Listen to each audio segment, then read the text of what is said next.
Olá, sejam bem-vindos, sejam bem-vindas ao meu podcast. É um prazer ter vocês aqui, mesmo porque esse podcast é feito de informações seguras. Eu sou a Esther Sartori, psicanalista contemporânea, e estou aqui toda semana filmando, falando, trazendo informação de qualidade para vocês. O tema de hoje é um tema muito bacana. Nós vamos falar sobre a diabetes tipo 1. Já ouviu falar? Entende? Então, antes de eu começar, vai lá, se inscreve no meu canal, ativa o sininho, curte, compartilha. Eu tenho certeza que muitas mães vão gostar de ouvir, entender e poder, olha, conversar e trocar informações sobre isso. Não é legal? Então, vem ouvir. Eu sempre te convido, eu gosto muito. Podcast. Toda quarta vai estar no ar.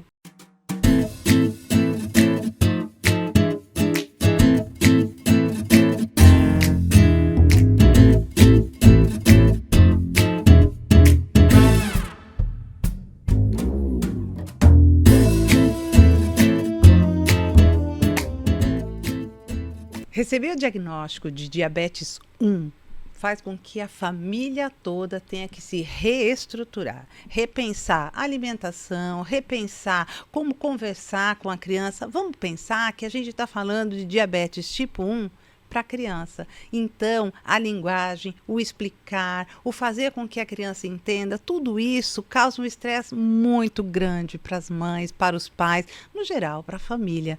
Mas quando a gente tem a informação, quando a gente consegue passar essa informação, isso é tão bom, isso resolve tantas coisas. Pois é, por isso que eu escolhi esse tema. E mais, por isso que eu escolhi este grupo. Esse grupo fantástico, cada uma direcionada a uma área, e eu adoro tudo que é integrativo para poder falar de cada uma das questões que envolvem a diabetes tipo 1. Gente, muito prazer, muito feliz por receber vocês aqui. Claro, é uma delícia, adoro mesa cheia. Um espaço para a gente conversar, muito delicioso. E as 4 fazem parte de um grupo. Os Sempre Amiguinhos. Os Sempre Amiguinhos. Só que tem muita gente, vou pedir para cada uma se apresentar, contar e falar um pouquinho desse projeto, que eu acho que tem tudo a ver, não é? Com essa necessidade de informar. Informar pais, informar a sociedade, informar a escola, enfim, todo um grupo, não é mesmo? Quem se arrisca? Então, vou começar. Esther, muito obrigada pelo convite, né, de nos ceder esse espaço para a gente estar falando sobre diabetes do tipo 1. Eu sou Mayara Martins, sou psicóloga, mas hoje aqui eu tô como mãe pâncreas. Eu tenho um filho de 8 anos, que há 7 meses a gente descobriu que ele tem diabetes do tipo 1. Então, tô aqui para contribuir como mãe pâncreas. Eu sou a Aline, eu sou endócrino-pediatra e sempre gostei muito do assunto, eu gosto muito de diabetes, de estudar isso, e a gente se juntou ao grupo Sempre Amiguinhos. Na verdade, o grupo chama Sempre Amigos. Já estava na cidade há 15 anos, a Dani já era do projeto, e eu e a Paula, a gente se juntou ao grupo para tentar levar mais informação também, compartilhar o que a gente puder.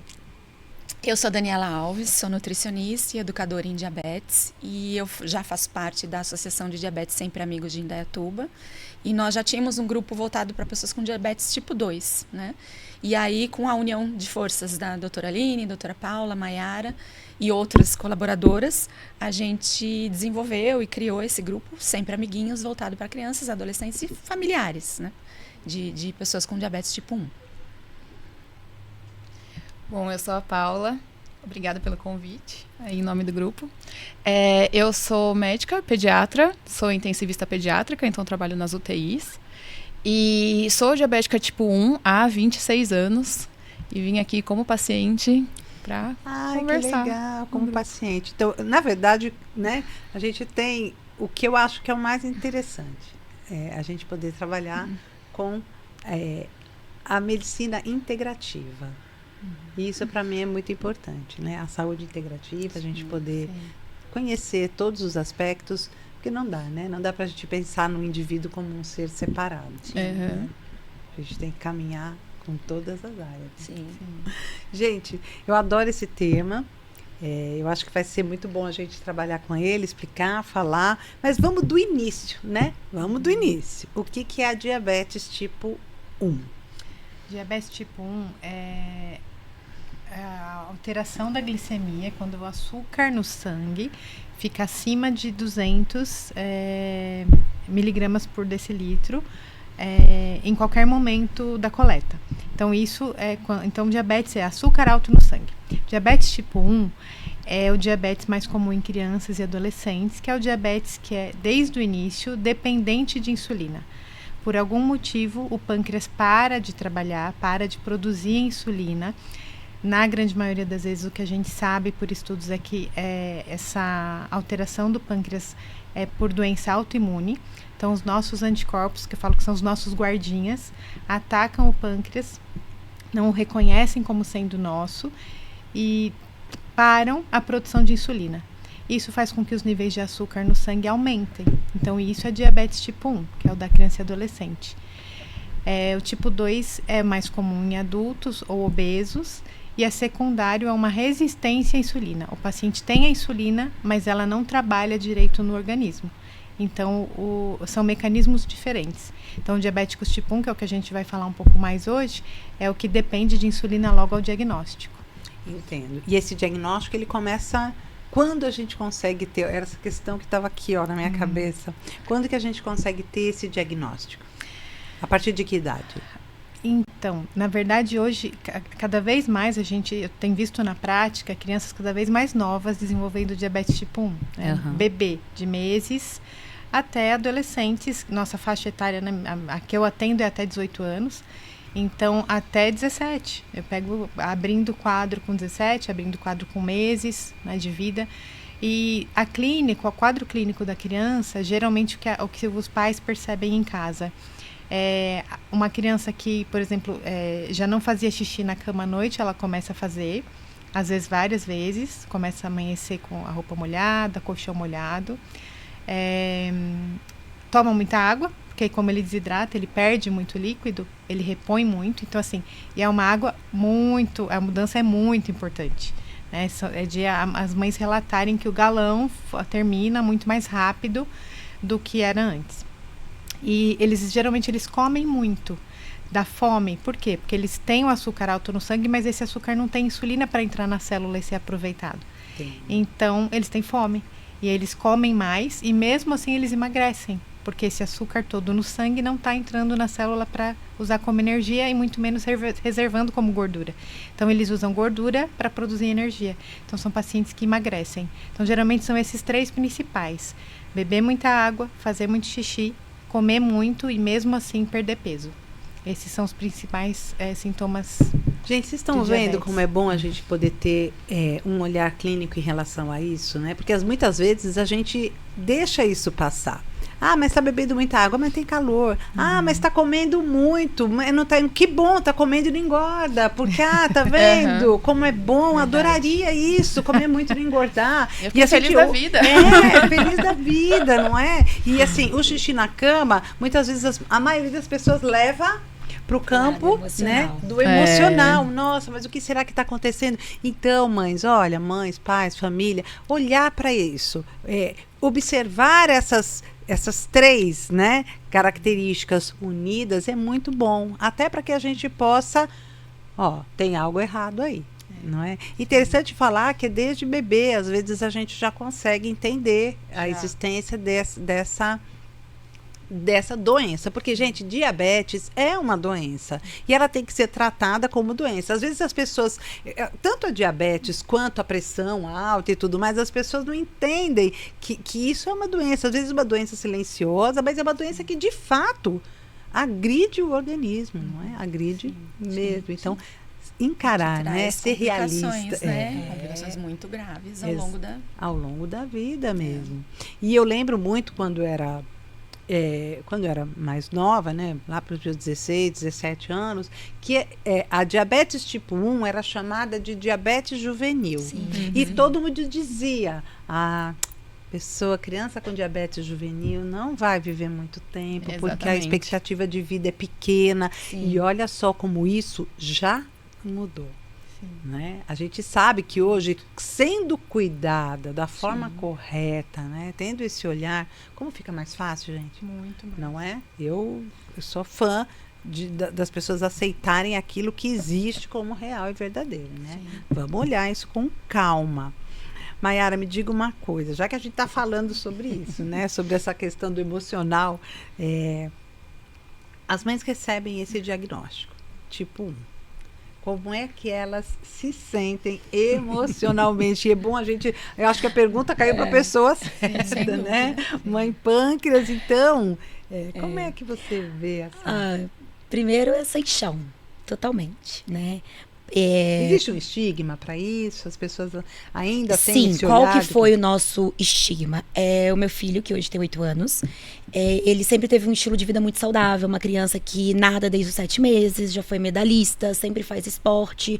Eu fui uma mãe, né, muito chata com a alimentação deles, né, hoje são 2, o Henrique de 8 e o Antônio de 2.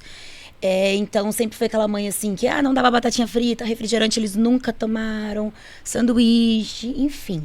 Então, ou a gente era conhecido entre os amigos e os familiares por ser a família, poxa, que legal vocês manterem esse estilo de vida, ou a gente era recriminado, porque que tem a criança comer uma batata, ela não vai morrer. Então, quando a gente descobriu o diagnóstico do Henrique, teve muito esse estigma. Mas não é natural? Ele não faz esporte? Mas essa criança sempre, né, assim, se alimenta muito bem, não come porcaria, doce, imagina, quase nunca. Como que ele teve diabetes? Então, esse sim foi um peso. É claro que a gente se cobra como mãe. No primeiro momento, a gente se sente muito culpada.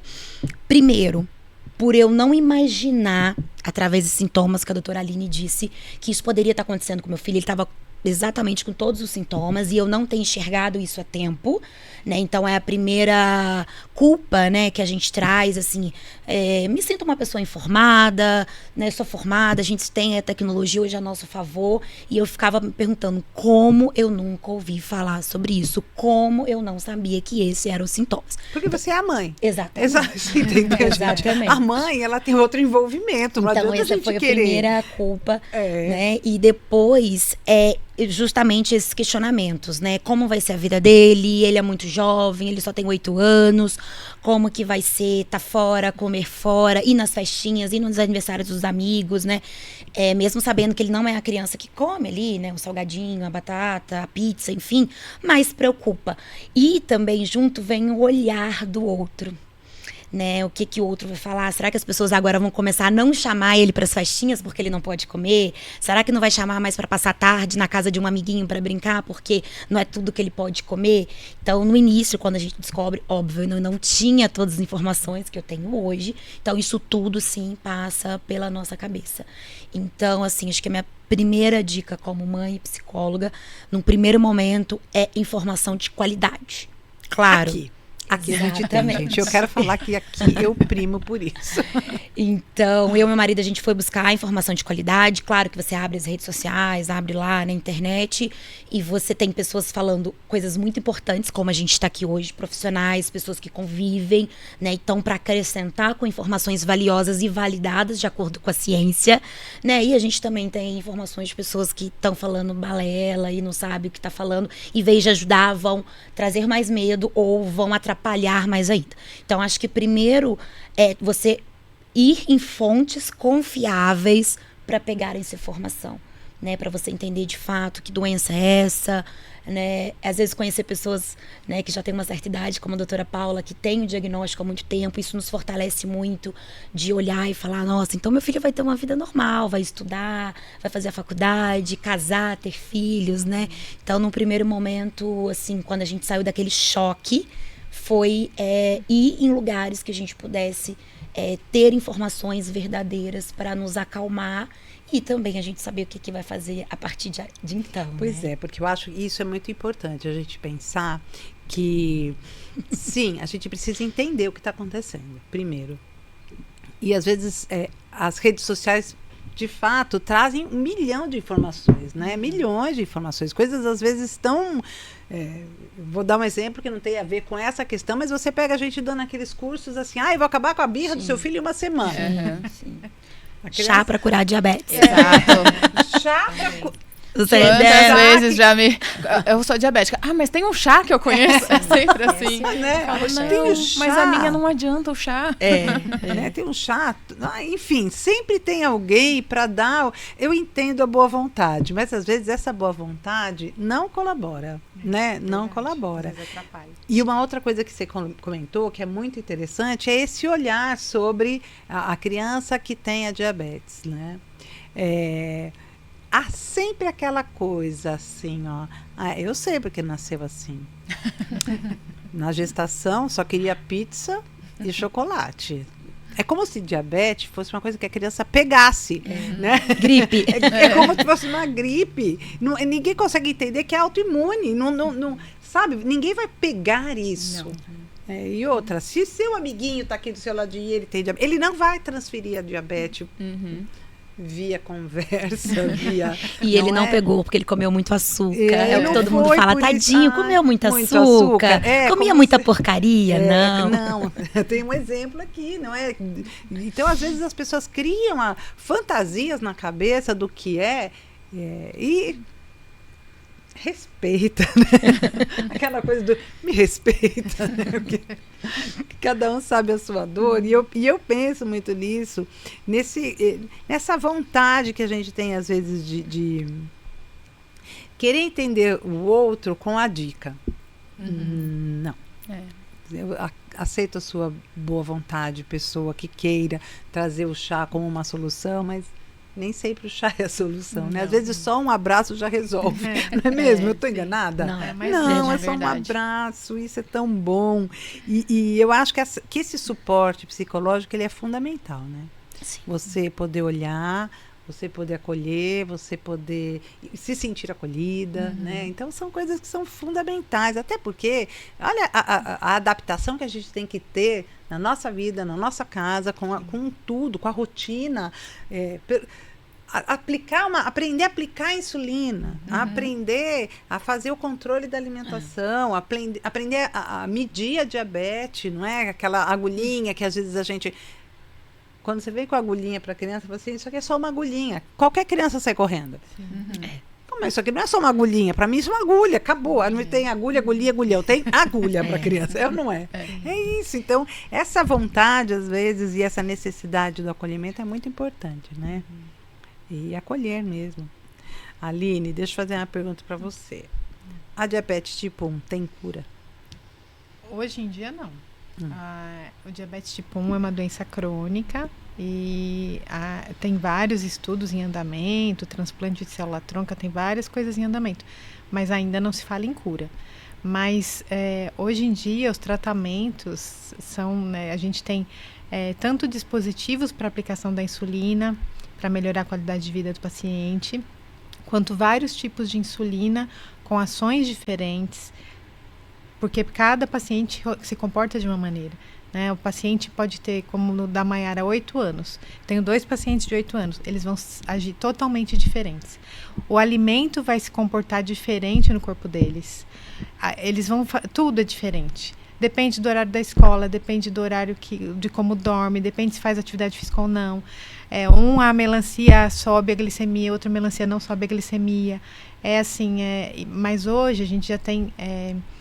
disponibilidade de vários recursos que melhoram muito a qualidade de vida e a saúde geral. Então, assim, tendo cuidado, a disciplina, né? Claro que não é fácil, né? Mudar esse dia a dia todo, mas tendo a disciplina, tendo os cuidados, eu acho que é importante o cuidado multidisciplinar. Então, ter uma boa nutricionista, uma boa psicólogo, né? Porque por mais que a criança lide bem, criança é criança. Eu sou fã de criança, né? Não é à toa. Mas assim, eles são incríveis. Só que, né, se tiver um apoio, um olhar para essa questão emocional desde o início, eles vão crescer levando isso tranquilamente, né? Vai ser melhor. Eles vão trabalhando essa questão do autocuidado, né? Que fica na mão da mãe, mas em algum momento eles vão ter que, né, cuidar disso sozinhos, né? Ou quase que sozinhos, né? Claro que com uma rede, mas depende deles, né? Então, imagina, eu não sei se as pessoas têm essa dimensão, né? Mas a criança, ela acorda, ela tem que picar o dedo. Ou quem usa o sensor de glicose, hoje em dia que é disponível, né, vai ver a glicose. Aí ela vai aplicar uma insulina. E às vezes ela aplica 2, dependendo do esquema que elas fazem, né? Se usar o tratamento mais, que a gente tem de mais indicado e mais moderno, vou chamar assim, ela aplica 2 de manhã, logo de manhã. Se ela tomar um lanche da manhã, como as crianças fazem em geral, ela tem que medir de novo e aplicar de novo. No almoço a mesma coisa, no lanche da tarde a mesma coisa. No jantar a mesma coisa. Se fizer atividade física tem que medir, porque pode ser que caia ou pode ser que suba. Depende da atividade. Então, mas a gente tem hoje um aparato de coisas para o tratamento de tipos de insulina. E existe bomba de insulina, que é um dispositivo que injeta insulina conforme programação. Então, hoje em dia, não temos a cura ainda, espero que ainda tenha, mas temos um tratamento que permite ficar velhinho, com qualidade de vida boa e tudo certo. Paula, agora eu quero saber, você está falando de tudo isso. Olha a rotina de uma criança, né, com a diabetes tipo 1. Olha a rotina. A escola, Paula, como é que a escola entende isso? Qual é a orientação que você passa para a escola? Ou como essa coisa acontece na escola? Então, vocês têm um projeto juntas, né? Isso. Pode juntar essa conversa, porque isso é muito importante. Viu? A escola, eu sempre trago, a escola ela é fundamental. A escola tem que dar o apoio. Mas será que a escola está pronta para isso? Está pronta para receber essa criança? Essa é a minha grande questão.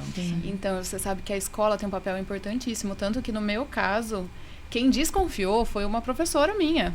Ela olhou para mim e falou, nossa, mas a Paula tá muito pálida. Ela emagreceu em pouco tempo.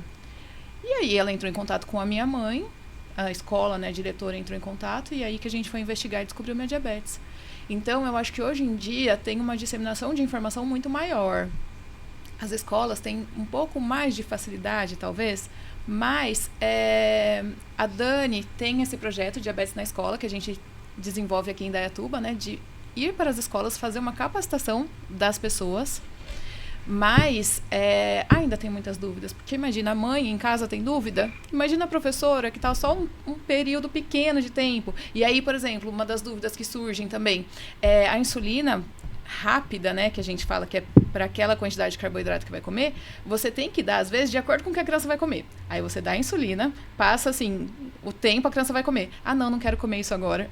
Imagina como é que fica a cabeça. Então, é isso que eu fico pensando, né? Sim. Como é que a escola se estrutura para isso, gente? Pois é, por isso que a gente tem aí uns grupos de apoio que estão sendo desenvolvidos em todo o Brasil mesmo, e aqui em Indaiatuba a gente está com esse projeto. Se a Dani quiser falar um pouquinho, que eu acho que é importantíssimo. É importante ressaltar que é um projeto gratuito, né, da Associação de Diabetes Sempre Amigos, disponibilizou para escolas particulares, escolas públicas, clubes, igrejas, academia, qualquer lugar que a criança esteja presente, né? Ela chama diabetes nas escolas, mas obviamente que é aberto para toda a comunidade que tenha contato com a criança. E é justamente para capacitar a escola, para que a escola saiba quais os direitos e os deveres que ela tem com relação ao aluno com diabetes. E para a criança com diabetes, né, para que ela saiba também quais os direitos e os deveres que a criança tem. Com relação, né, o que esperar dessa contrapartida da escola. Então, a gente capacita todos os funcionários, professores, profissionais de educação física, quem quiser participar, ensina mesmo, é uma troca, né, e educa, na verdade, essas pessoas para que elas saibam lidar com uma situação de hipoglicemia, de hiperglicemia, né, pode comer o lanche do colega, não pode comer o lanche do colega, o que fazer numa festinha de aniversário, enfim, né, muitos aspectos mesmo que geram dúvidas e que podem criar situações complicadas, né, inclusive seríssimas. Sem dúvida. Mas que quase ninguém está preparado para lidar, infelizmente. Como a Paula falou, a gente tem acesso a muita informação hoje em dia, mas às vezes especificamente, né, como a gente não vivenciou aquilo, nunca tive uma criança, né, um aluno com diabetes nas escolas, na escola eu nunca precisei me atentar a esses detalhes, e agora eu tenho, como é que eu vou agir? Né? Então, tá aí aberto, inclusive, o convite para todas as escolas que queiram. Olha, isso é muito legal. Depois eu vou deixar aqui, ó, no descritivo do canal, o e-mail, o e-mail não, né? O Instagram de vocês, né? Porque às vezes alguém quer entrar em contato, mesmo que Sim, não seja, com sabe? certeza. Mesmo que, mas é lá de Indaiatuba, mas às vezes, sabe? Uma informação, perguntar, Sim. olha, eu tô com tal situação, né? Eu gostaria muito que esse projeto viesse, será que tem na minha cidade? Às vezes, Exato, puxa, Nós né? fazemos parte de um grupo de cidades que são centros de referência em diabetes nas escolas. Então, Indaiatuba é um centro de referência, Campinas é outro, Limeira é outro. Nós temos centros de referência espalhados pelo Brasil todo. Outras associações, né? Nós também fazemos parte da Federação Vozes do Advocacy de associações para pessoas com diabetes e obesidade. Então, espalhado pelo Brasil todo. Então, se não for com a gente arruma alguém. Quanto a isso, fica tranquilo. A informação valiosa vai chegar. Vai chegar. E uma coisa de diferente sobre as escolas, né, para diabéticos, é porque hoje em dia, não sei se você conhece, mas tem um dispositivo que, em vez de furar o dedo, de precisar furar o dedo, a gente usa que é o Libre, né? Que é esse que eu tô aqui, que é só um sensorzinho. E a medição dele é pelo celular.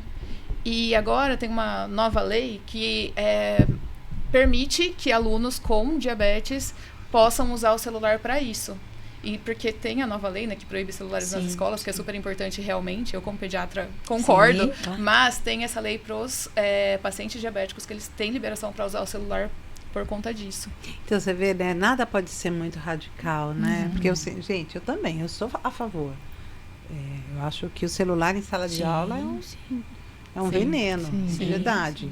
Mas eu também sou a favor de educar digitalmente. Sim, Estamos não, é precisando, muito né? importante. Entende? Porque às vezes a gente retira de um espaço, mas esse celular vai ser usado em muitos outros, né? Muitos outros. Então, puxa, aproveitar essa oportunidade, até por conta de um caso como esse, às vezes as pessoas precisam desse recurso que é o celular em sala de aula, né? E a gente faz uma proibição, a gente poderia pensar, não estou fazendo apologia ao uso do celular em sala de aula, que isso fique muito correto, porque eu não sou a favor, né? Eu não sou a favor mesmo, mas às vezes a gente precisa repensar, né? Esse processo de reeducação, reinvenção das questões, dos projetos, enfim. Não é o caso, né? Porque senão eu já sei, eu me conheço, porque eu começo a falar um assunto, aí vocês falam outro, a minha cabeça fez, vou falar, não vou. Mas daí eu falo. Aí você junta 4 mulheres Conversar sobre essas coisas, né? Ainda mais papo de mãe mesmo, né? Papo de quem convive com a questão. Eu nem falo com o problema, tá? Quem convive com a questão, porque seria um problema se não houvesse uma solução, e a gente consegue ver soluções hoje. Para mim isso é muito importante, a gente ter a oportunidade de ter recurso que auxilie, que transforme, né, que faça, e mesmo porque a gente precisa de apoio emocional em todos os campos, né? A gente precisa de um apoio, precisa de recursos, de poder pensar de fato como que a coisa acontece. Então, eu acho ótimo. A outra pergunta que eu tenho aqui, que eu já perdi, tá vendo? Começa a falar. A gente já falou que sempre há julgamentos, né? Não importa se você cuida, se você não cuida, se você faz, se você não faz, sempre há o julgamento. Gente, qual que é a relação entre a diabetes e os primeiros 1000 dias do bebê, levando em conta não só a gestação, porque acho que durante a gestação a gente não tem ainda um perfil, não é? Mas que seja, como você colocou, que às vezes o bebê, qual é essa relação que a gente pode fazer da diabetes nesses primeiros 1000 dias do bebê? Olha, perdão. Esther, na verdade, assim, em relação ao tipo 1, que a gente tem como a mais comum em criança, adolescente, que é dependente de insulina, não tem nenhum estudo ainda que relacione o hábito, nem o mamar, não é? Porque assim, não. Foi uma das perguntas que, por isso que eu estou falando, por que eu estou falando isso? Quando a gente estava falando, que eu falei que eu ia chamar para falar sobre diabetes, uma das perguntas foi, mas será que quando a mãe tem diabetes, a criança mama e tem diabetes também? Não. Independente do tipo. Eu sei que não, mas eu quis trazer. Sim. Né? Eu mesma, na gestação, né, do meu filho, que hoje tem diabetes, eu não tive diabetes, pelo contrário, foi uma gestação super saudável. Fiz academia até um dia antes dele nascer E mesmo assim, hoje ele, né, abriu o quadro de diabetes tipo 1, então não tem relação. E ele mamou até 1 ano e 8 meses também, então assim... Nada a ver. Beleza. Inclusive, tem estudos que mostram que a amamentação prolongada, ela até protege, né, a criança. Que a introdução do leite de vaca precoce pode desencadear reações no organismo. Então, tem estudos nesses primeiros 1000 dias com relação à suplementação de vitamina D, falta de suplementação, introdução de leite de vaca precoce. Nada ainda confirmado, tá? Mas, de fato, o aleitamento materno vai ser a melhor opção. Sempre, né? Sempre, né? Também, claro, gente. Cada mãe, né? Porque eu acho que assim, receita de bolo é para fazer bolo. Receita de bolo é para fazer bolo. Cada mãe, né? Sem julgamentos, a opção da amamentação, claro, é de cada mãe. Mas, de fato, a gente sabe, né? Que amamentar é sempre um caminho mais seguro para uma série para prevenir mesmo, para prevenir uma série de situações, né? E a gente e é interessante porque essa questão mesmo do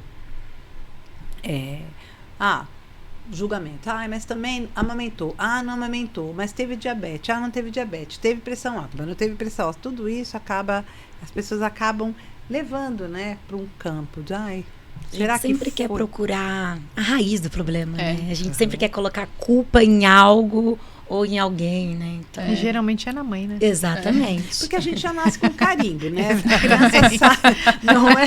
A criança sai da maternidade, quem é você ou sua mãe? Põe carimbo, culpada. Porque acho que assim, eu adoro, eu não estou lembrando quem que falou sobre os 4 cavaleiros do Apocalipse, que eles falam que os 4, não somos nós, não somos nós. Os 4 cavaleiros do Apocalipse, né? Culpa é medo, ansiedade, né? E a insegurança, que as mães já saem com o combo completo. O combo completo, não é? Então você está sempre esperando o que alguém vai dizer sobre. Né? Então é sempre um caminho. Mas, Aline, eu tinha uma pergunta aqui. Comer o consumo excessivo de doces, o consumo excessivo de massas é um fator que pode não causar, mas prejudicar o avanço dessa diabetes? Sim, porque se você pensa que o consumo excessivo de açúcar, o consumo excessivo de massas, né, de carboidratos em geral, ele vai prejudicar o controle ou o manejo da glicemia desse paciente, então sim, né, quanto mais flutuante for essa curva glicêmica da criança, do adolescente, do adulto que seja diabetes tipo 1 ou tipo 2, pior né? Pior é o resultado, pior são as consequências ou as complicações desse diabetes. Então, comer açúcar em excesso vai fazer mal para o controle e para o manejo glicêmico do paciente. Porque uma coisa que eu tenho escutado bastante, gente, é assim, eu como, mas depois eu tomo a insulina. A insulina. Depois que eu como, eu tomo a insulina, tudo passa. Não.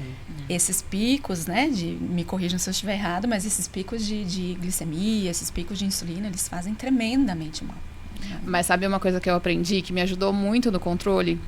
Porque antes, o que eu fazia? Não vou comer doce, então nos momentos que eu tiver hipoglicemia, né, o açúcar muito baixo, eu vou aproveitar e aí eu como. E era a pior coisa que eu fazia. Por quê? Porque daí eu comia, por exemplo, um chocolate. E o chocolate, ele tem a gordura junto. Então, tem alguma coisa que tem a proteína junto. Isso demora para subir minha glicemia.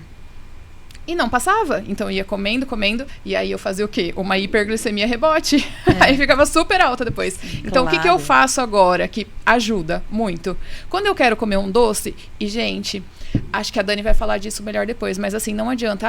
Tem esse produto diet, produto sem açúcar. Às vezes, eles colocam açúcar com um nome disfarçado ali no meio. Às vezes, o produto diet tem mais açúcar do que o com açúcar normal. Ou a gordura. E a gordura, exatamente. Então, quando eu quero comer alguma coisa, eu como, tomo insulina para aquilo, e quando eu tenho minhas hipoglicemias, eu já como carboidrato puro, que é só para resolver rápido aquilo. É melhor você comer um pouco do açúcar tomando a insulina do que você usar o açúcar que eu nunca posso comer, que é proibido para mim, para converter uma hipoglicemia. Sim. Agora também essa é dúvida minha. Não é dúvida de ninguém, não. Essa é dúvida minha mesmo. o corpo, ele se habitua a uma quantidade de insulina e ele acaba exigindo, às vezes, mais dela? Eu tô pensando... É muito variado. Por exemplo, a insulina, ela vai ter relação com o peso do paciente. Então, por exemplo, se o paciente engorda, ele vai precisar de mais insulina. Só que é impressionante. Tem dia que a insulina parece água. Eu posso tomar o que for, parece que não faz efeito. É lógico que daí a gente tem que checar, por exemplo, se tá obstruído o catéter da bomba, ou se a minha insulina estragou e eu tô tomando Achando assim. que tá, Mas o problema é que tem muitas coisas que influenciam a glicemia. E não só, por exemplo, o que a gente come. Então, o fator emocional... Era essa afeta a minha pergunta. muito. Sobre o fator Demais, demais. A puberdade, são muitas coisas que influenciam. Então, assim, às vezes você vai precisar de uma dose a mais, infecção, às vezes você vai precisar de uma dose a mais. É essa que é a maior dificuldade. Porque nós, diabéticos, a gente tem que viver num equilíbrio muito difícil. Ou tá muito baixo ou tá muito alto. E essa insulina, às vezes, essa adaptação que é a parte mais difícil do tratamento. Verdade. E eu fico... Pode falar, perdão. Você estava falando, né, da adaptação. É muito isso. Acho que não tem, né, depois a doutora Aline pode completar, se ela quiser, um parâmetro, né? Eu percebo isso na rotina do Henrique. Claro, a gente tem uma métrica, a gente tem uma dosagem, né, ali dia a dia, uma rotina, mas depende muito do que ela falou, do emocional, né? Então, às vezes tá para acontecer algo, ele tá ansioso por alguma coisa, a gente percebe que ela tende a subir. Se faz um esporte, ela tende a baixar mais do que o normal, né? Então, assim, se passa mal, então essa criança tá gripada, se tomou uma vacina, a vacina altera muito, né? Naquele período ali que você tomou a vacina, porque você tá colocando um agente no seu corpo que você vai acordar a imunidade. Aí você tem uma doença autoimune, né? Então, assim, tudo isso vai fazendo com que vai impactando, né, na glicemia ao longo do dia. E nossa, para olhar para isso, para a criança, e a criança ela não sabe dizer o que ela está sentindo muitas vezes. Você tem que viver quase como você tem que aprender uma leitura nova do bebê, né? Da criança, seja ela em qual idade. Porque o adolescente ainda consegue... de certa forma, ter uma regulação. Eu acho que a adolescência é a fase mais difícil. Jura? Eu me falo conta por mim. isso. Sim, eu também. Não, porque quando eu descobri minha diabetes, minha mãe falou assim pra mim, não, você só não vai comer doce. Eu falei, tá bom. Não comia doce, tentava fazer um controle ali, né? E eu fazia bonitinho. Imagina, chegou a adolescência, que daí eu percebia que eu comia um docinho ali. Não fazia um estrago. A gente fica tão rebelde. Né? Aí que é a fase mais... E aí vem a fase da revolta, vem aquilo, por que eu? Então, vem todos aqueles questionamentos. Por que eu, né? De todos os... E acho que é uma coisa complicada, né? Você sai, festinha infantil, ok, a mãe tá junto, daquela regulada, Mas a criança diabética tipo 1 cresce como adolescente diabético. E vai pra balada. E vai pra balada. Começa a beber, bebe. Álcool. Sim. Dorme tarde, dorme pouco, dançou, esquece de aplicar insulina. Esquece da insulina. Vira Eu assim. esqueci disso tudo. Eu tive gêmeos, né? Então, assim, eu tive, na verdade, foram 3 bebês. Eu tive trigêmeos e uma das minhas filhinhas não sobreviveu, muito pequenininha, né? Nasceu. E a fase da adolescência, pra mim, eu não sei se eu esqueci de desespero. Apagou. Você fala assim, você lembra deles adolescente? Eles me deram trabalho. E aí o meu marido fala, não? Não lembro. Eu acho que eu criei uma máscara e isso sumiu. Um mecanismo de proteção. E da mesma forma, quando eu falo pra ele, você lembra quando eles nasceram, que bonitinho? Ele fala, eu? Não. Assim, como não? Eu lembro de frases do tipo dele assim, se você engravidar de novo, eu vou embora. Eu só quero falar isso pra você. Não dou conta. Mas não é possível, né? E é difícil mesmo. Sim. Mas acho que acho que a adolescência foi o mais difícil. Mesmo que eles saibam dizer, saibam identificar, olha, eu tenho a diabetes, eu tenho tudo isso, mas eu não quero ter nesse momento. Sim, e eu quero ter aquela vida normal, como eles pensam em ser normal, né? Sim. E eu quero viver. Sim. Eu Uma vou muito em coisa. encontros, né? Aqui na região a gente tem bastante encontros, né? Assim, de crianças, adolescentes com diabetes, que a gente tem desde encontros mais educativos, né? Que a gente tem nutricionista, médico, que vai lá para compartilhar, né? Mais informação. Ou encontro, assim, de chácara, piscina, enfim. E aí, num desses encontros, né? Eu conversando com a mãe, o filho dela descobriu com 16 anos. Hoje ele já estava, né, um pouco mais velho, acho que tinha 3 anos de diagnóstico. E eu falei com ela, deve ser melhor quando descobre, assim, 16. Ela, não, eu juro, eu preferia ter descoberto com 8. Porque com 16, digamos que você já tem 16 anos, entre aspas, de uma vida normal, né? Então você, assim, já foi para um barzinho, já foi para uma balada, já foi para uma festa, você já não dormiu uma noite inteira, já não comeu todas as refeições direitinho ou equilibradas, né? E aí, de repente, você pausa isso tudo e começa a olhar mais para você. Então, seus amigos estão vivendo aquela vida, entre aspas, meio livre, e aí você começa a olhar novamente para você. Então, ela compartilhou comigo, talvez, se eu tivesse descoberto com meu filho criança, e ele já ter entrado na adolescência com essa rotina, e eu já ouvi também isso de outras mães, é um pouco mais fácil de lidar, porque a criança já entra na adolescência em educação em diabetes, que a gente tanto fala, né? A gente tanto prega isso, então, assim, com autoconhecimento, já tão educada, a questão do carboidrato, quanto eu aplico, quanto eu não aplico, que tipo de alimento que me faz mais mal ou não. Então, acho que acaba sendo um pouquinho mais fácil, né, eu acho. Ai, eu pensando por esse lado, é verdade, né? A gente consegue ter criar esse hábito, né? Criar uma rotina de alimentação desde pequeno. Isso realmente pode trazer uma mudança mais positiva, né? Quando você entra na fase. E às vezes com 16 anos, por exemplo, ele já tem um hábito alimentar muito ruim. Sim. E aí sim, a mudança que vai ter que fazer é muito grande. Mais drástica, né? Exato. Então ele está numa idade que ele quer pertencer a um grupo e que os pais, tudo que os pais falam não serve.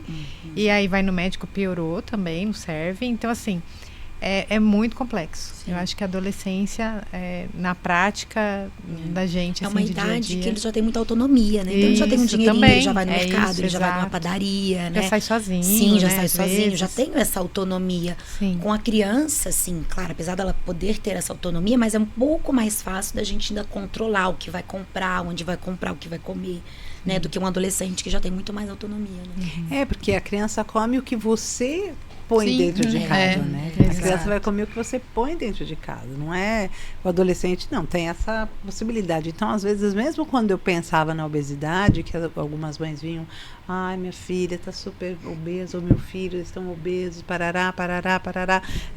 Era uma angústia para essa mãe, né? Assim, não queria ver ela dessa forma, eu não queria ver ele dessa forma, ele fica o medo de bullying, etc. E assim, essa era a minha primeira informação. A criança, o adolescente, eles vão, em casa, eles vão comer o que você colocar dentro de casa. Sim. Porque quando você põe a criança para fazer a compra com você, essa é a grande questão, né? E isso é uma coisa que eu tenho visto bastante. A criança ir fazer a compra junto e todas elas dizem, as mães todas dizem a mesma coisa para mim. Quando eles vão, eu gasto muito mais. Né? Eu gasto mais, eu trago mais coisa, eu trago coisa que eu nem queria trazer, quando eu vou estar no carrinho. E assim, né? Então, essa possibilidade da gente fazer, isso é legal de pensar. Quem faz a compra, quem traz o que vai ser comido dentro de casa é quem faz a compra. É a mãe ou é o pai. As coisas entram dentro da sua casa. Uma outra coisa interessante, assim, que eu estava vendo isso hoje na CBN, estava passando um programa que estava falando olha, parece que veio a calhar, porque estava falando exatamente das coisas que estão sendo colocadas no mercado hoje e o quanto as pessoas deixam de olhar e ler os rótulos. Né? Então, leite condensado, por exemplo, né? Hoje você tem uma quantidade de leites que não são leites condensados. Eles têm uma outra composição que faz com que aquilo pareça um leite condensado, mas tá lá, tá mais barato, né? Então, então vamos levar, tá mais barato, acho que é promoção. Mas não, é porque não é o produto. Não é a mesma coisa, Não é? Então, eu acho que essa educação também para a leitura dos rótulos, para saber de fato o que tem, né? Assim, um dos pontos. Não, Desculpa pode te interromper. Não, ótimo. É um dos pontos que a gente trabalha na educação em diabetes, né? Então, a gente costuma usar, para trabalhar com educação em diabetes, os 7 comportamentos para o autocuidado Atenção, diabetes. caderninho de notas. Sim. Adoro os 7 cuidados, 5 Isso, dicas, 4 momentos, 3, 2, não 7 importa. Então vamos aos comportamentos, 7 cuidados. Um deles fala, né, trata da nutrição. E aí, nutrição, claro, muito amplo, né? A gente tem vários aspectos para trabalhar essa educação em diabetes e em nutrição. Mas um ponto fundamental é que tem que ser sempre com a família. A gente não recomenda nada para criança, nada para adolescente que não envolva o restante da família toda. Porque é uma mudança da família, né? Não é, a mãe não vai cozinhar só para a criança. A criança não vai comer diferente do restante da família. Todo mundo tem que comer bem e, preferencialmente, comer igual, né? Esse é um ponto. E o outro é aprender mesmo a ler as informações nutricionais dos alimentos industrializados.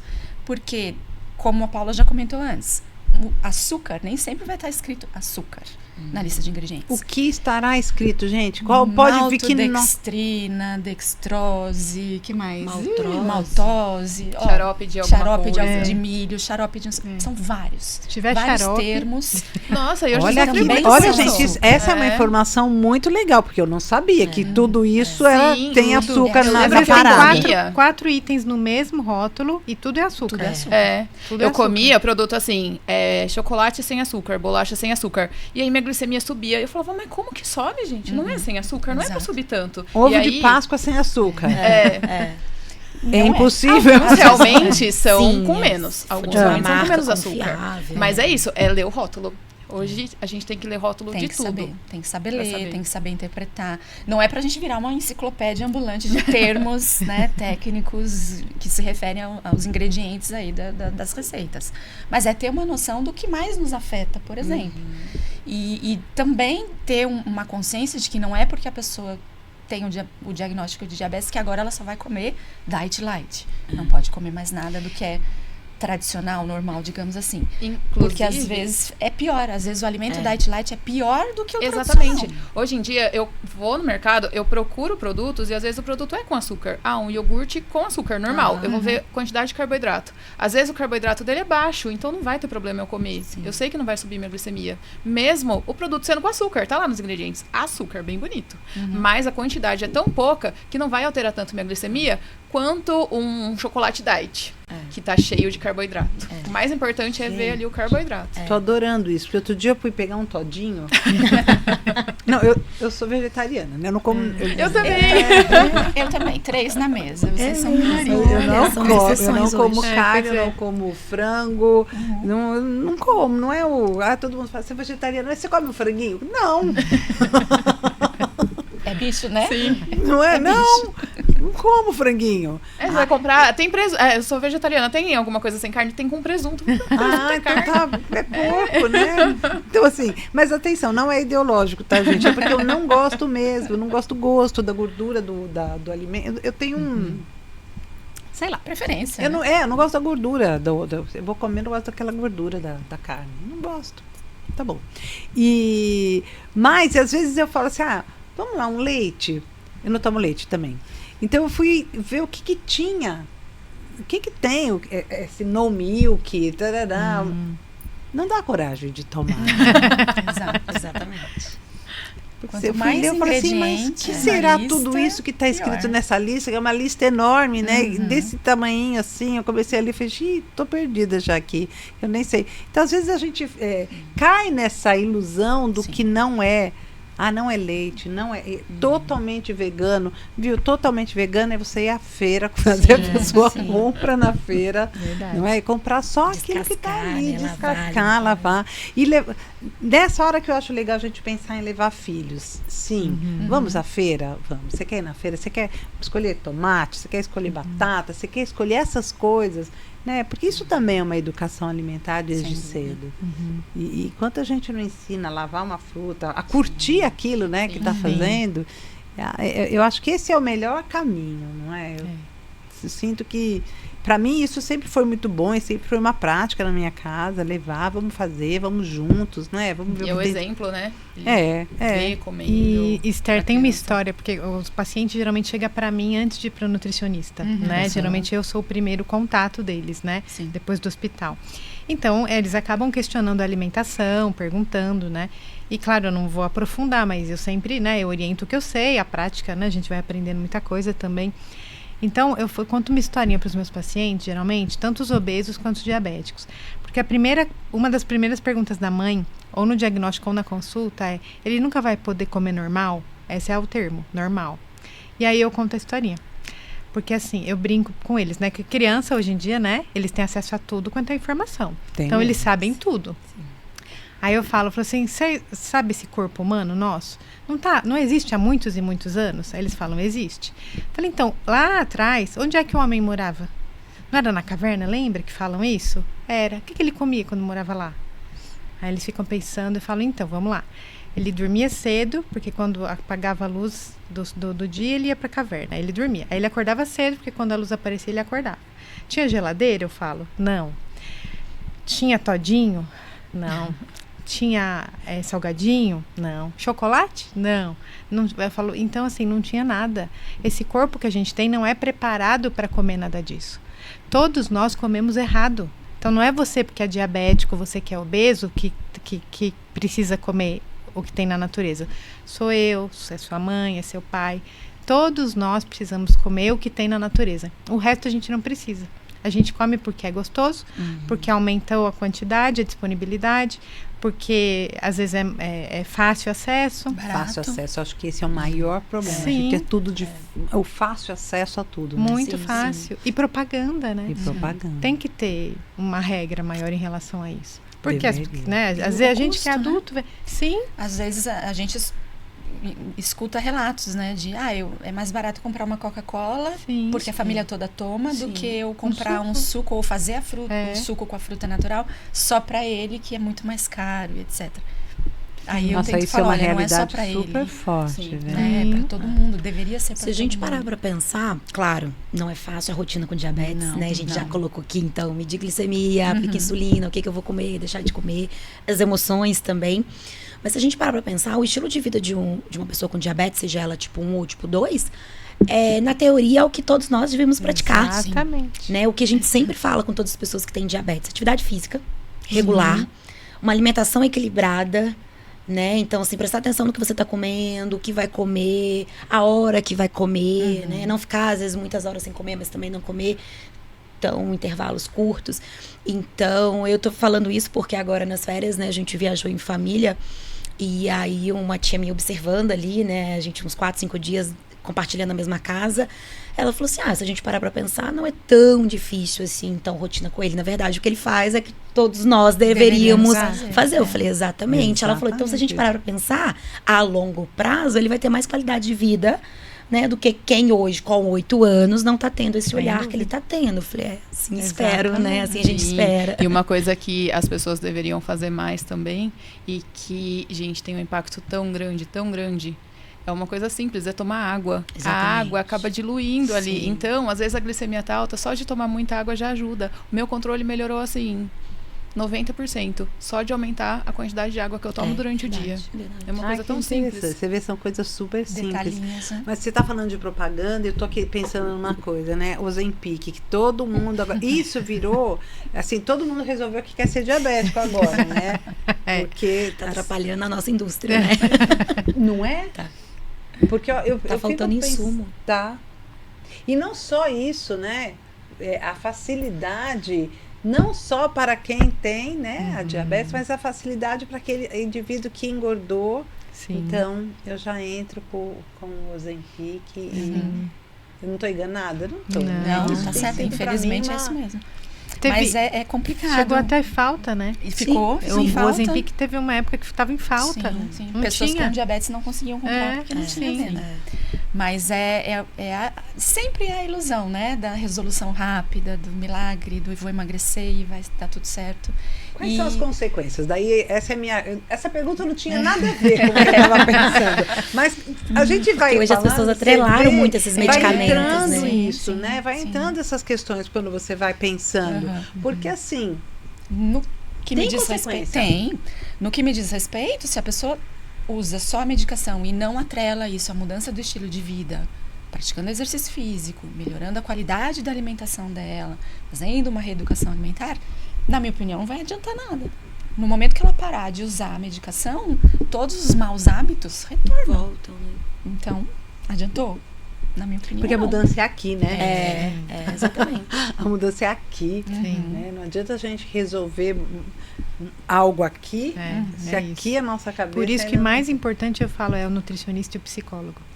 Porque é um trabalho contínuo. Eu falo, eu sei, né? A criança não vai mudar o hábito de uma semana para outra. É uma construção. Mas para isso tem que ter, né?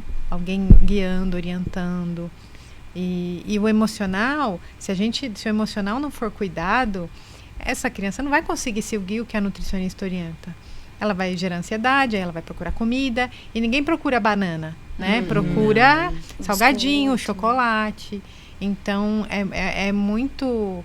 Eu acho que o que falta também hoje em dia para o diabetes, que eu acho que é uma meta, assim, nossa, acho, é o cuidado multidisciplinar. Sim. Porque, infelizmente, nem todos têm acesso. Exatamente. Que E é um é outro caminho que eu estou aqui pensando. E né? é A gente- incrível. qual é o nosso lugar de fala nessa hora, né? Sim. Porque enquanto a gente está aqui discutindo isso, e quem ouve isso, né?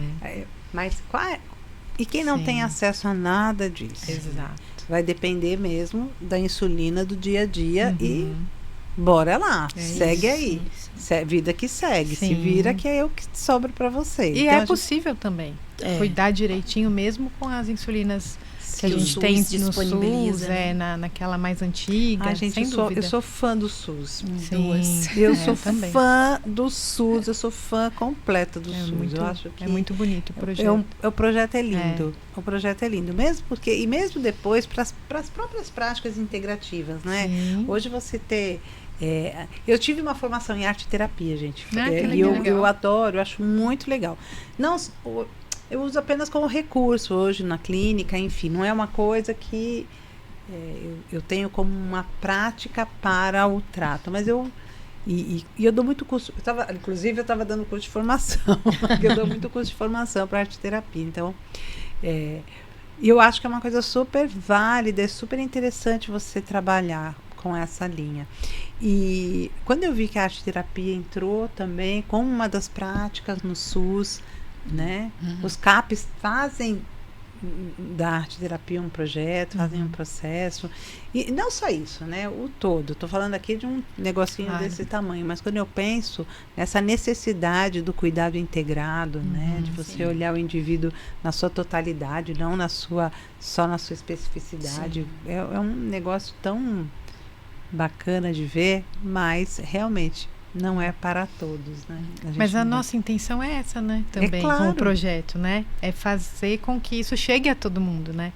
Tem psicólogo, tem nutricionista, né? Tem médicos, então tem o paciente, né? Que sente na pele tudo. Então, quanto mais gente a gente conseguir, né? Informar e compartilhar, melhor é. Esses grupos de diabéticos, né? Que é das mães e tudo, elas trocam, né? Medicação, insulina. Eu não recebi insulina esse mês. Eu não Gente, recebi vi agulha. isso. Então é incrível, né? Então é esse o objetivo. Acho que o maior objetivo é esse. É fazer a informação e o acesso chegar para mais gente. Sim. Porque a gente vê cada absurdo aqui perto da gente, que a gente está do lado de São Paulo, uma cidade grande, com informação, com acesso. Imagina o que não tem longe daqui, né? Nesse interiorzão aí do país.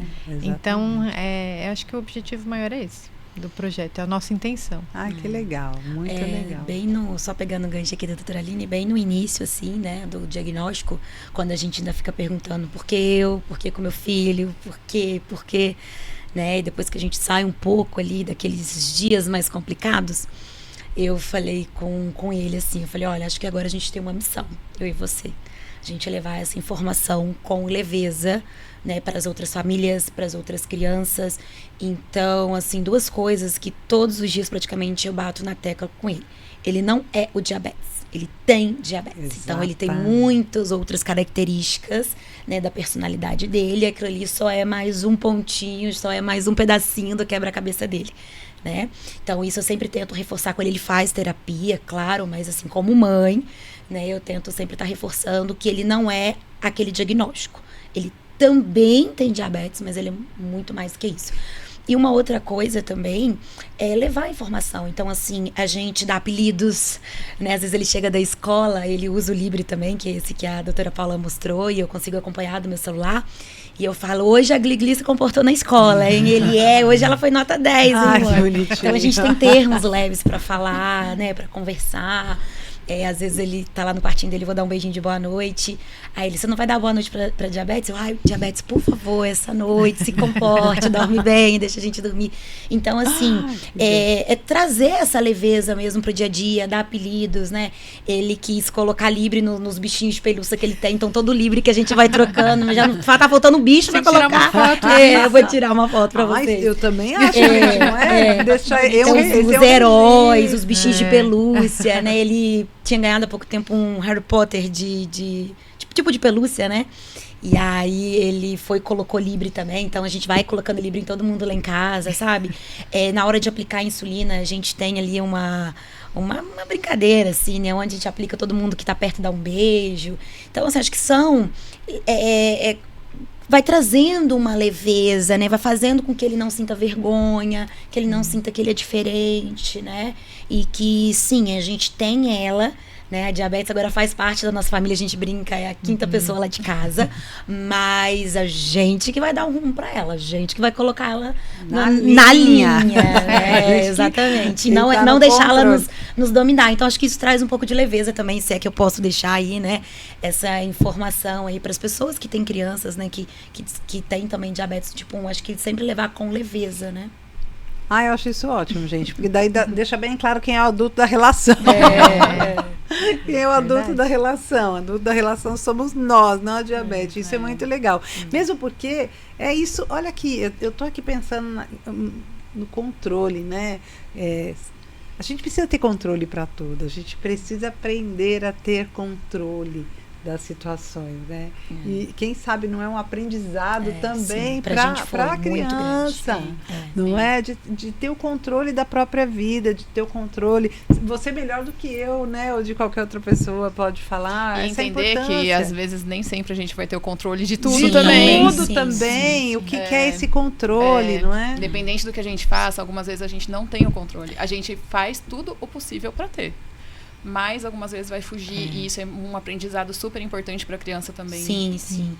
Eu falo que eu tô virando esse momento. No início, coitada da doutora Aline, ela é médica do meu filho. Era áudios e ligações e mensagem. E hoje eu entendi assim, ele tem uma métrica, a gente tem ali um nível, ok, mas se algum dia ou outro sair, tá tudo bem.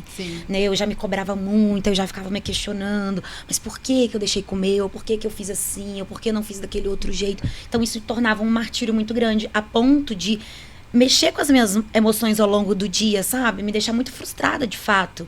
E aí eu tô começando a virar essa chave, que não é um dia uma curvinha mais, uma curvinha menos, né, que vai impactar ali como um todo. Mas no início foi muito difícil como mãe, que, né, tá ali na linha de frente do cuidado dele, trazer essa leveza primeiro pra mim, né? Você imagina então pra ele.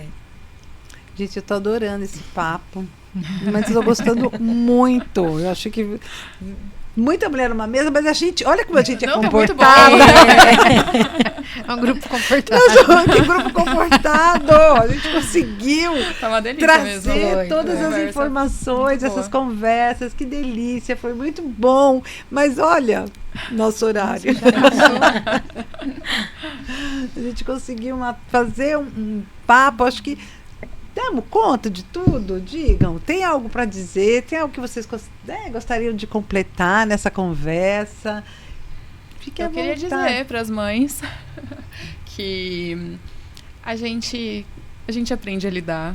Às vezes demora um pouquinho, mas vai dar certo. Que eu acho que é isso que é importante elas saberem. Às vezes demora para ter aceitação, para entrar nos eixos. E são ciclos, então vai ter meses que vai estar tudo lindo, tudo controlado, tudo perfeito. E vai ter meses que a gente se revolta e fala, não quero mais ter, cansei, sabe? A gente não tem essa opção, infelizmente. Mas de saber que tá tudo bem e aceitar que a gente não é perfeito. Sim. E que, apesar de tudo, hoje em dia o mundo está muito melhor para isso, as tecnologias estão aí. E eu falo uma coisa que eu fui no congresso que eu ouvi que para mim fez muito sentido. E eu falo para todo mundo, né? Que assim, a diabetes ainda não tem cura. O mais importante é a gente não ter complicações até que descubram a cura. Sim. Porque uma hora vai ter. Então, o mais importante é a gente seguir essa linha de controle até que a cura seja descoberta. Sim. Porque se Deus quiser, vai ser logo. Sim, sim. E eu, nesse congresso, eu conheci... Desculpa. Não, pode ir. Eu conheci pessoas que têm diabetes há 40, 50 anos sem nenhuma complicação. Então, é possível. É possível. E eu acho que a gente podia, né, deixar o convite do grupo, né, de novo. A associação é a Associação Sempre Amigos, tem o Instagram. Todo último sábado do mês, a gente vai ter os encontros presenciais. Aqui em Indaiatuba, enfim, é no SESI. Mas todo último sábado do mês, na parte da manhã. Então, se seguir as redes sociais, vai ter lá sempre as informações, o local, o contato da associação, enfim. Né, Cada cidade pode buscar o seu, né? Isso que é importante. Exato. Olha, gente, cada cidade tem uma associação. Sim. Então, A maioria das cidades tem. a maioria das Se não cidades tem na própria cidade, talvez pela cidade ser muito pequenininha, tem numa cidade maior, mais próxima, que pode dar esse apoio, esse suporte. Então, suporte. Então, Olha as associações de pais também, né? Hoje, através das redes sociais, a gente tem esse contato. Mesmo daqui, né, do outro lado do mundo, eu consigo me juntar, me unir com pessoas que precisam, né, e estão aí à disposição para ajudar. Então, procurem suas associações. Muito legal. Gente, o Instagram de vocês, porque eu acho que vai ser legal se alguém tiver alguma dúvida, quiser conversar com elas, eu tenho certeza que elas vão fazer, né, questão de responder a vocês. São dúvidas, às vezes, que são comuns a todas as mães. E é verdade, a gente percebe. Cada grupo de mãe, com a sua realidade, com a sua existência, com a sua forma, tem as suas dúvidas. Procurem. Elas, né, vou deixar aqui o Instagram para que vocês tirem dúvidas. Com prazer, né? Pode falar? Pode. A da associação é @diabetes_sempre-amigos. E o meu pessoal é Daniela Alves, nutricionista. Aí tem a da Sempre Amiguinhos, quer falar, Paula? Tem, da Sempre Amiguinhos, que é @dm1_sempre amiguinhos. E o meu pessoal que é @pa.stem. O meu é @Maiara com Y, Martins, M2M. Né? E eu gostaria de deixar aqui para todas as famílias, né, que convivem com crianças, com jovens que têm diabetes tipo 1. Eu acho que o meu lema é conhecimento. Conhecimento traz informação, traz conhecimento, conhecimento traz liberdade, liberdade traz leveza. Eu acho que é esse mantra que todos os dias eu, como mãe pâncreas, né, tento reforçar comigo mesmo, né? É informação e leveza nos cuidados no dia a dia. O meu é Aline Boschini, com CH, _endócrino. Tá. Eu vou deixar na descrição, tá? O e-mail. O arroba de vocês. E eu quero até compartilhar uma outra coisa. Olha que delícia que eu ganhei. Elas trouxeram esse livro para mim. Eu fiquei super feliz. Eu vou ler com muito carinho. A autora é Cláudia Com. Isso. E coautora Maiara. Vocês também estão nesse projeto? Não. Vamos montar um projeto. Isso, que eu acho que é muito importante, não é? Vamos. Legal. Eu adorei, gente. Olha que delícia. Eu tô aqui no Preocupações de Mãe. Toda quarta-feira eu tô no ar. E sempre com gente bacana, sempre com gente nova. Quer me ver também? Vai lá no Instagram, Esther Sartori _ ou, claro, @Preocupações de Mãe, tudo juntinho, sem cedilha, sem acento, e lá você vai ter muita informação. Por quê? Porque mãe que se informa, transforma. Preocupação em sabedoria. Foi um prazer ter vocês, eu acho que foi um papo super gostoso, eu adorei, e vocês vão gostar também. Vem pro meu podcast, sempre tem coisa legal. Foi um amor total. Obrigada, esse episódio foi aqui, ótimo, viu? obrigada. Muito bom. É isso. Até mais, até a próxima.